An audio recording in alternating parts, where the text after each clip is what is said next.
Hey, it's Sandy Hewlett with Cats, Crafts, and Laughs. How are you this evening? So earlier today, I went to this, what's it called? For the Love of Chocolate, wine and chocolate thing in Escondido.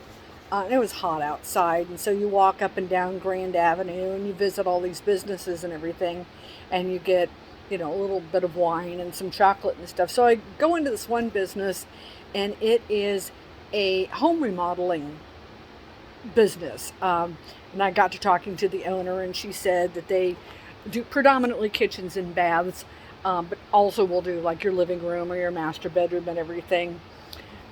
And so at this point, I had sat down to um, enjoy my little bit of wine and my chocolate, and I'm like, so it's funny you should talk about remodeling the house. I am the oldest daughter of a structural engineer. And she immediately is like, oh, engineers are the hardest clients to work with. And I'm like, no. And she's like, oh, yeah. You know, they can always tell you a better way of doing it. And they stand over your shoulder and are like, now, are you sure that you're complying with all of the codes? And are you sure that you've bought the materials from the right place? And all this. And I said, you have no idea what I have lived through in my life. First of all, I'm probably the only 2-year-old girl on the planet who had a nail belt. Yes, this is true. My father wanted 2 sons and he got 3 daughters, and I'm the oldest. So as soon as I could walk, I was following my dad around the garage and handing him tools and learning how to hang drywall, etc. And so when I was 2 years old, I got a nail belt, because I needed a place to put my tools in and everything. And several years later, my parents bought this lake cottage in northern Indiana, and it had this A-frame wooden structure on it. It wasn't finished. They were going to tear it down and build something else, but it had this A-frame structure on it. My dad didn't like it. So he got a piece of rope, and he tied it to the trailer hitch on the car, and had my mom watch my 2 younger sisters way away from this. And my dad just put the car in gear and pulled forward, and the whole A-frame came down. And at this point, and I was 10, I was given my own personal crowbar. 10 years old, and my own personal crowbar. And this was not one of the little, 12-inch long ones. No, this was a legit 3 or 4 foot long blue crowbar. And I love this thing. I was so proud of the fact that I owned a crowbar. But how many 10-year-old girls have you ever heard of in your lifetime who owned their own crowbar? So and at this point, the lady at the remodeling store is looking at me like, oh my God. Okay, so you really did grow up with this. I was like, yeah. My mom would tell her neighbors and stuff and ladies in the bridge club that they were remodeling the house, and they thought that they were just repainting and had moved all the furniture out and were maybe getting new paint and carpeting. Oh no, we're way past that. My dad at one point gutted the kitchen. I had the entire contents of the pantry in my bedroom for at least a few months. I think that they nearly got divorced over that project. But probably the funniest experience of the whole thing, I have to interject here that the running joke in my family is that my father can remodel anything, and he would remodel my mother if he could figure out how. Which was something that was included in the eulogy at his funeral several years ago. So probably the funniest remodeling project was when we moved into the house. When you walked into the master bedroom, if you looked straight ahead, that was where the toilet was. There was a small stall shower to the left, and then the vanity was next to that.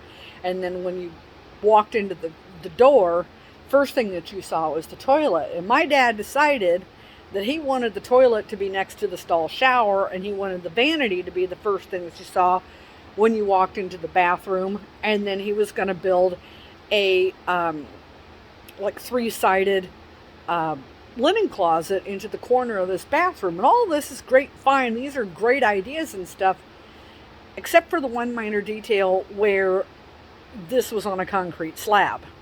So at this point, the lady at the home remodeling store is like, did he get a jackhammer and tear up the concrete slab? I'm like, oh no, oh no. But wait, there's more. I said, this happened, I think, when I was in high school, but I remember coming home from work one day, or maybe school, and being greeted at the front door with a sledgehammer by my mother and my chemistry goggles. And I was told that I had to go back to my dad's bathroom, and because, I had two sisters, so my mom and my sisters and I shared the main bathroom, and my dad basically had that bathroom to himself. So I had to go back to my dad's bathroom with a sledgehammer and beat the floor up of this bathroom for at least an hour. And at this point I'd kind of gotten into it, and once I get a rhythm going, I was kind of really enjoying it.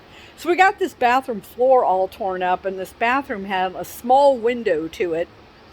So eventually, I don't remember whether I was, but we were handing out buckets of torn up concrete out through the window of this bathroom onto the patio, and it got disposed of somewhere. And then, at some point later, my dad had a concrete truck come, and he got a wheelbarrow, and he's wheelbarrowing concrete up the side yard and across the patio, and we are handing buckets of concrete through the bathroom window so that my dad can redo the bathroom floor and move the toilet over to by the stall shower and put the vanity there, and he built a whole new vanity and everything, because obviously he had to move the sewer line and the plumbing lines and stuff in order to do this, which is why the floor had to be torn up. So yeah, this is what I grew up with. I'm way beyond painting and carpeting when it comes to remodeling. I've lived, and I have more stories, and my sisters can regale you with some of them, but I thought this was the funny story for a Saturday evening. So you guys have a great evening, and I will talk to you soon.